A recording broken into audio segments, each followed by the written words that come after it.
Hi friends, কেমন আছেন সবাই? আশা করি সবাই ভালো আছেন, আর আমিও ভালো আছি। আজকে আবার একটা নতুন ল্যান্ডস্কেপ করেছি। এটা অবশ্য সর্ষে ক্ষেত। এই সর্ষে ক্ষেতটা এঁকেছি ধান ক্ষেতেরই মতো, একদম হলুদ রঙের বাহার। হ্যাঁ, সেটা নিয়েই কাজ করেছি। দুইয়ের কিছু ঘরবাড়িগুলো আছে, ঘরবাড়ি আর গাছপালা নিয়ে সামনের সর্ষে ক্ষেত এঁকেছি। হয়তো সর্ষে ক্ষেত বোঝা যাচ্ছে না, তাও জাস্ট ওয়াটার কালারেই একটু করেছি। ওয়াটার কালারটা এমন একটা কালার যেটা ভীষণ ভালো লাগে।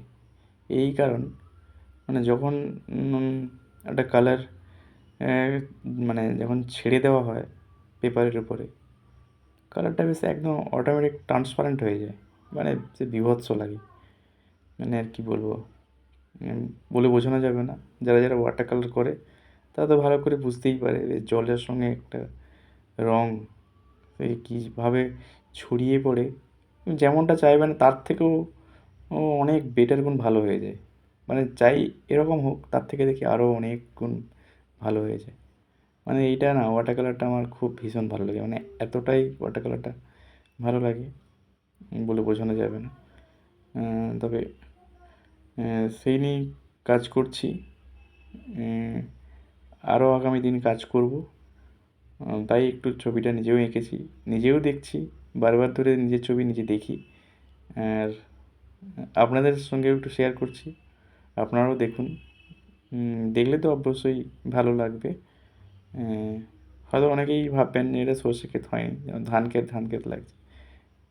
আমারও মনে হয়েছে ধান ক্ষেত, ধান ক্ষেতের মতো, কিন্তু তারপরে একটু সর্ষের ফুলের মতো করে আলাদা একটা স্ট্রোক দিয়েছি, ইউজ করেছি এখানে ব্রাশ। যেমন যে ব্রাশগুলো ব্রাশ করা হয় সেই ব্রাশ দিয়ে এখানে ইউজ করেছি। এটা নতুন একটা এক্সপেরিমেন্ট করেছি। কেমন হয়েছে নিজে দেখতে পাচ্ছি, কিন্তু আপনারাও দেখুন, দেখে কিন্তু জানাবেন কেমন হয়েছে। আর আমি তো মানে ইন্ডিয়ার ওয়েস্ট বেঙ্গল থেকে করছি।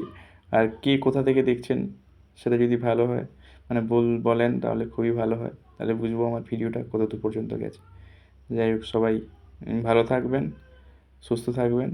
আবার পরের ভিডিওতে দেখা হচ্ছে। Tata, bye bye.